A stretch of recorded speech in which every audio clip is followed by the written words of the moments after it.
Hey everyone. Hi everyone. How y'all doing? We're on Happy Saturday. We're on your timeline, right? Yeah. Okay, well, It doesn't matter. Hey guys, how y'all doing? Happy Saturday. We are out and about, staying safe and practicing social distancing, except Yes. with each other. You know, we can't distance ourselves. I will from each never other. distance from you, baby. So we wanted to come on, and we love giving these life lessons. This is our passion and stuff. So today we wanted to talk about how to free yourself. And one of the biggest areas that people are bound and struggle with is in dealing with things that they have done in their past, and then dealing with the fact that they are unable to forgive. So this is actually to two groups: to people who have hurt people, and then to people who have been hurt. So first, let's talk about people who hurt people. Now, one of the things about it, at some point in time, because we're all in relationships, we're in a relationship from the moment we're born to the day that we die. We're in some type of relationship. So we're going to always be at the point where we interact, and our expectations and actions will intersect with someone else's.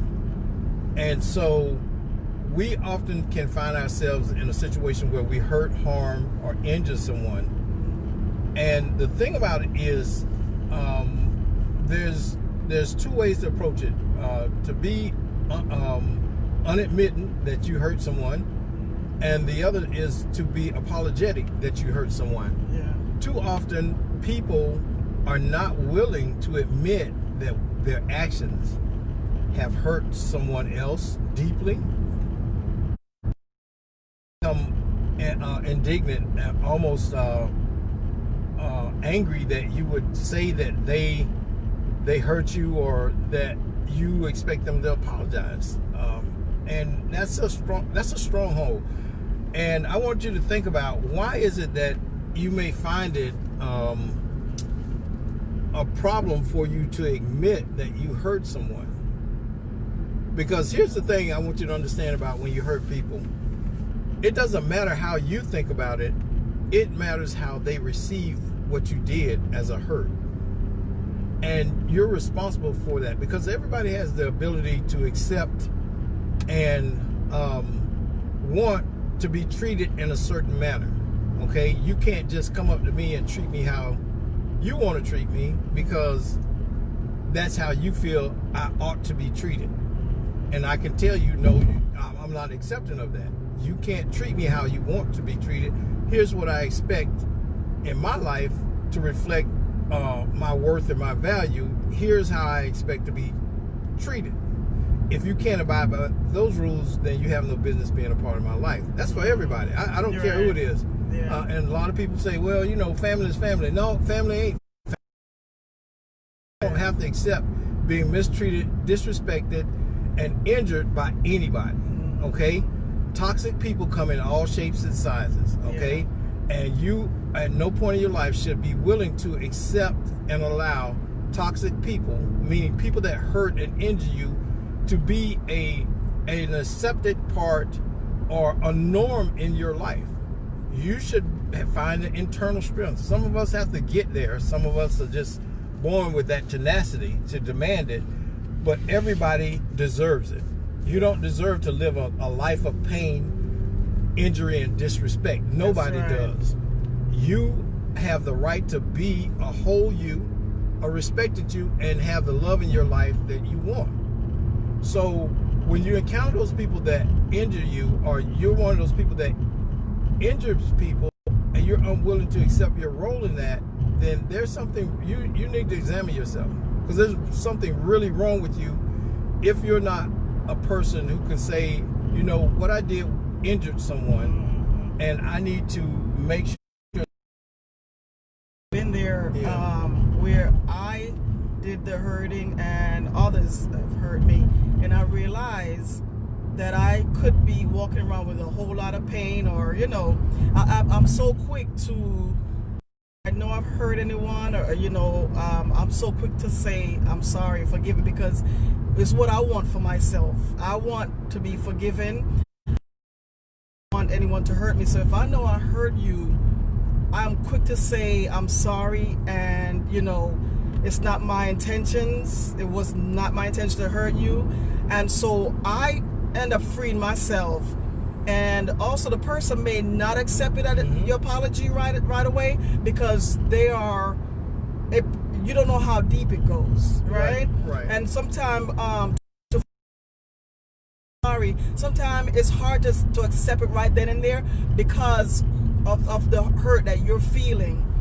But it's so important to, as quick as possible, to release yourself from that, because it's holding you back while the other person's gone on with their lives, Yeah. So over the years, I had to learn to forgive and make sure. And how I know I forgive is I'm able to pray for the person. I'm able to still, if I have to speak to the person, I still do that without that, any hate or resentment. But it's a lot of hurt that's going on right now. It's a lot. Yeah.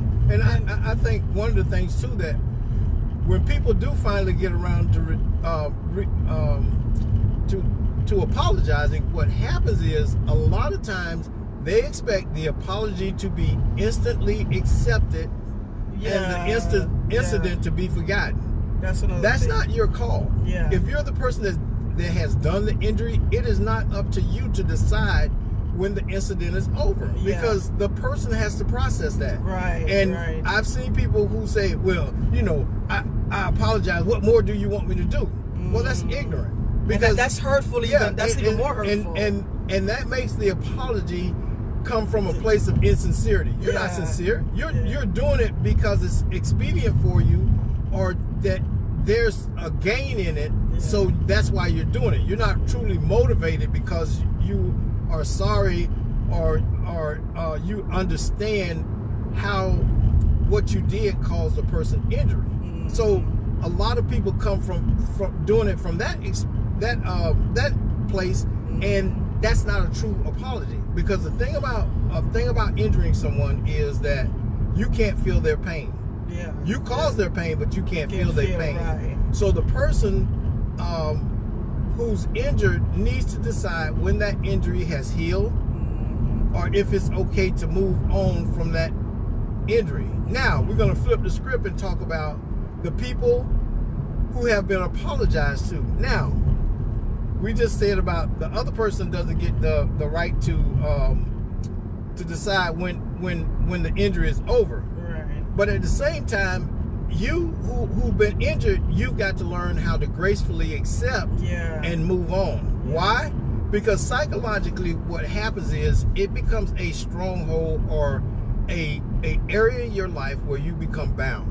I've seen people that have carried grudges and been unforgiven for years and years. Oh my God. And they still, it gets into every area of their life, and it impacts every relationship, because they're always looking for it to happen again. Or they filter everybody or judge everybody based on an injury that may have happened when they were in high school. Your first girlfriend in high school cheated on you. So you got every woman, you look for every woman in your life to cheat on you. So, the hurt may be, it could be a small thing that hurt a person, that, it could be, what you say could be a trigger of something in the past. It could be, anything. What happened? No, I was saying, hey Faith. Hey Faith. We'll read your question in a minute. I'm sorry. A little thing can cause just one word can cause a big mountain in another person's life. And understand that sometimes it's not so much of what you said, but it's how you say it, or because you trigger something in their past. And so even the Bible said to be patient with each other as we growing, because we all, I think as long as you live on this earth, you're going to be hurt by someone, and what you say is also going to hurt somebody. None of us are perfect. Right. Remember that. But also, we must also stay focused and understand that it's a process, and just like we said earlier, when I say sorry, I need to allow the person the time to heal from that. And hopefully the person that needs the healing don't take long, because you're holding up your life, you're holding up your process. So, and we need to understand that when we apologize, we need to move on from not continuing to hurting the person, and just being aware, because what we look for, from what we desire, we need to also desire for the next person, and treat others the way you want to be treated. And that's called empathy. Empathy, that's having a empathetic. You better forgive, or it will kill you stiff, stone dead. Yeah, that's true. Because it's a poison. And I always tell people that being angry and hurt and vindictive is like you swallowed the poison and you're expecting the person that you're mad and angry with to die. Yeah. And so you're poisoning yourself. Right. My wife will tell you, I can tell you off, and I mean it in that moment. And then I could punch you in the mouth in 1 minute and then give you a cookie the next. In other words, I'm just, it's a metaphor. She always talking about, you're so violent. I'm making an emphasis. I know, I'm just kidding. But yeah, because, and I'm showing the contrast in that, okay? I understand, baby. So the thing is that you have to move past stuff. You know what I'm saying? I pride myself on, I have learned to do that. I wasn't always that way where I could move on stuff. It's I had to learn how to say, okay, I'm done with it. Yeah. I'm going to let it go. And, if we have a disagreement and I say, okay, do you agree that this is a solution? And we say, yeah, guess what? I'm not going to bring it back up again. I'm not going to be talking about, I see you just wanted to have your way. No. If we came to a point of resolution, it's resolved. Yeah. We're moving on past it. I don't want to revisit it. I said what I said. I felt what I felt. We came to the conclusion that was agreeable for both of us, or several of us, or whatever, and then we moved on. That's called being an adult. That really is. That's what being an adult is, the ability to solve problems, cognitively thinking. Well, sometimes you have to bring it up in a relationship. You have to bring it up for a point of reference. No, it's for a point. No, it's not for a point of reference. You know what it's for? It's for control and power. Yeah, that's what people are trying to do with that. They're trying to control and have the power in the relationship, because relationships, in many ways, all relationships are built on power. There is a balance that has to be finely struck. Okay, not all relationships remain balanced. There in a marriage, there's give and take. There's give and take. So we know that. I mean, in our marriage, we know that there's sometimes when you got the power and sometimes I got the power. But we balance that out. But you know what? It's really not a good thing to bring things up. But I brought up the past because I wanted to use it as a point of reference. Listen, because this is real. I think a lot of people have done this.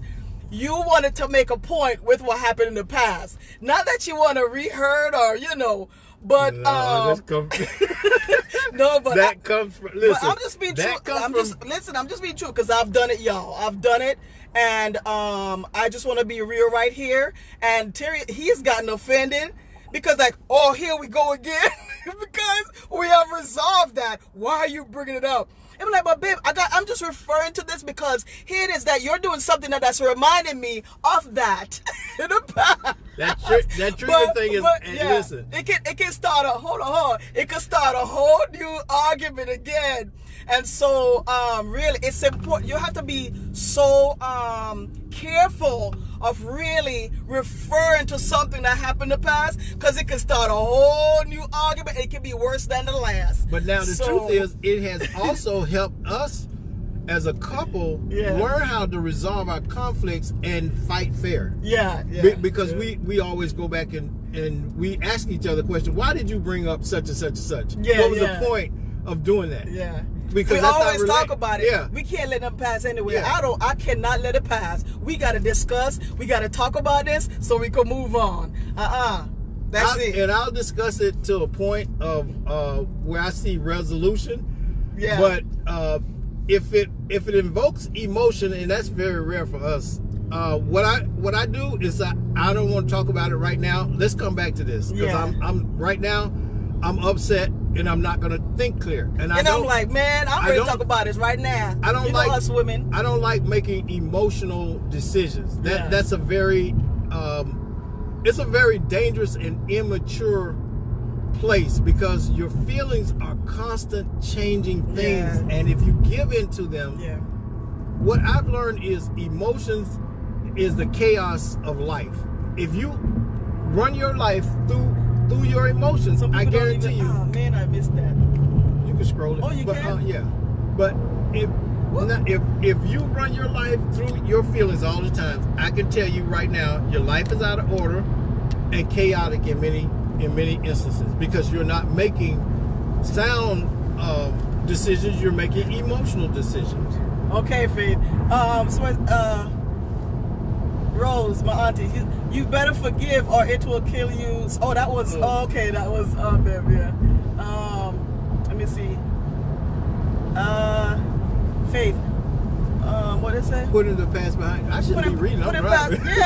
Putting the past behind you really free you to grow. Also, it really feels good. Oh yes, baby. That's how I'm feeling good right now. Yeah, and that was the point of us making this live is that you can't be your best when you got all this baggage. And Natasha said some people don't even say sorry and continue to the same thing over and over, no matter what you do. Yeah. Okay, and that tells you something, Natasha. At that point, you got a choice to make. They either stay in your life and you tolerate it, or you get rid of them. Yeah. And that's just real. You feel okay to move away. Yeah, you gotta, feel okay to move away. You don't have to tolerate those people. Yeah. I get rid of everybody. That's a sad thing because we've been taught, the way I grew up, you know, in a church, yes. Mm-hmm. We've been taught to forgive and don't discuss it, don't just forgive and move on. That is not realistic. That is not healthy. When things happen, you know, I grew up in the church, and even if you're not in the church, it's important that when things happen to, if you can discuss it. Find out what happened, look at it, turn it upside down. Because if you just push it aside, suppress it, it's gonna explode at some point in your life. And if there are people that won't treat you with respect, or just keep on hurting you, you have control of your life. You can move from out of that person's presence. Either you let them go or you move something, but you need to allow yourself to be healthy. And because it plays on your mind and it eats at you and it destroys you. And so it's important to understand that you don't have to put up with people and because people and when you look at it, some people that are healed. Okay, there are people that are still their past still affect them, and so it's okay to put them up, to walk away from them, let them work on their own lives. Just as how you're working on your life, other people need to work on their lives, and it's not your responsibility. It's not your responsibility to put up with people. It's not, and we have to understand that. I had to understand that. You got to work on yourself. I'm working on myself. You work on yourself, but I don't have to put up with it. It's like a viral infection. That's really what it's like. You know, people come into your life and with all of their baggage and stuff, and they try to infect you with their baggage. Yeah. And damage your life because they're carrying this anger and hurt. So they do stuff to you. And you're dying from it. And it injures you. Yeah. And then they're unapologetic about injuring you. They feel you have to put up with them. Well, you know where I'm coming from. You understand and me. And that's family member. Oh, I'm your brother. So you got to tolerate me. I'm your sister. I'm your mama. I'm your daddy. Because you got to put up with this. No, you don't. You can love from afar. Yes. A lot of people need to love how to love people from a distance. Yeah. And that's real. Because the whole thing is that love is an expression of outward joy, inner peace and inner peace and and joy, then you express it outward. You could love them. That may be call and say, hey mom, I love you, and whatever. Okay, that's expressing love, or doing something for them out of kindness and love for them. You don't have to sit there and allow them to vent and be toxic in your life, because that's what they are dealing with. You don't have to join them in their pain. And a lot of people don't have the life skills to do that. They need to learn how to do that. That's why y'all have to come to our workshops and our counseling, because we teach you how to deal with this kind of stuff, the toxic people and situations in your life, your home. All of this is based on learning. A lot of people just don't understand that all behavior is learned. Yeah.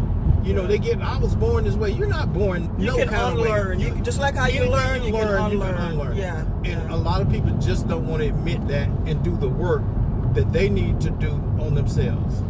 And that's just honest. They don't want to work on themselves, so they just deflect and they continue the same condition. And there's a lot of hurt and pain in families because and what I notice about families, we all, you grew up together with your family, and as kids you play, but then you get older, now you're an adult, and you still trying to deal with your family member the same way, and sometimes it brings anger or fights and arguments and stuff, and I believe that's where we need to learn to respect each other. We're adults now. We have to treat each other with respect and love and understanding. We can't just try to push ourselves in each other's lives as if it's okay. Everybody's an individual. When you become an adult, you live your individual life, and we have to understand that words hurt still and everything. But as family, I encourage family to forgive. Ask forgiveness from your loved ones. And they may accept it, they may not, but sincerely say, I'm sorry, because we do say things to our loved ones. We have done things that it hurts and it bothers, and because we're all human. But we understand that these things happen. Don't separate and throw your family away because something was said wrong or something happened. But try to understand and get to a place you could discuss, you could talk. That's family. I love family. I'm close to my family, and I try to be close. But you cannot make things happen. Each person, we are all individually, we are responsible for our own behavior and how we live our life. But be kind. The best we can do is to be kind to one another, be forgiving quickly, and learn to embrace each other, but learn to forgive, and be able to come again and embrace and continue being a family. God brought us together. I always say God purposely gave me my mother, purposely gave me my siblings. We were meant to be. And they're the first people I know. So I love my family. And sometimes I may not have said everything that was right in the past, and it bothers me. But I can't stay stuck. I can't stay there in that place. But conflict will come, and I'm not talking about. I'm not talking about just everyday human interaction where there's misunderstanding and things like that. What I'm talking about on a toxic level, where it's a constant injury, where a person is cursing you out or disrespecting you, crossing boundaries, and sometimes it grows to be that. It grows from one thing to the other, doing everything towards you in a vicious, hurtful manner, in a constant thing. If a person in your family is constantly seeking to injure you, the thing I would tell you is ask yourself, if this person was not my blood relative, would I be in a relationship with them? Would they be a part of my life? If the answer is no, then treat them the same way. Yeah. Because there's miscommunication comes a lot of times because people don't understand. Number one, we're not good emotionally at talking to each other and being honest about how we feel. Most people aren't. I mean, a lot of us didn't learn that skill of communication. Think about how much work we've put into our marriage. Oh, Lord. Of working to understand each other. I had to work on myself, y'all. And you know, we have a language barrier And still working. and a culture barrier Yeah. that is between us. Yeah. Okay, and so we had to learn each other. Yeah. We had to learn how each other's emotional state, and then we had to help each other emotionally mature, because a lot of times we misread. You know, I found myself like, nah, she know better. Well, she didn't know better. It wasn't a thought for her. The way that she did something Yeah, or said 'cause- something wasn't truly a thought for her. But I had to say, okay, I don't like that. Because sometimes I I don't say wanna be something dealt with in that Jamaican with the understanding of. And they I be say, like, what?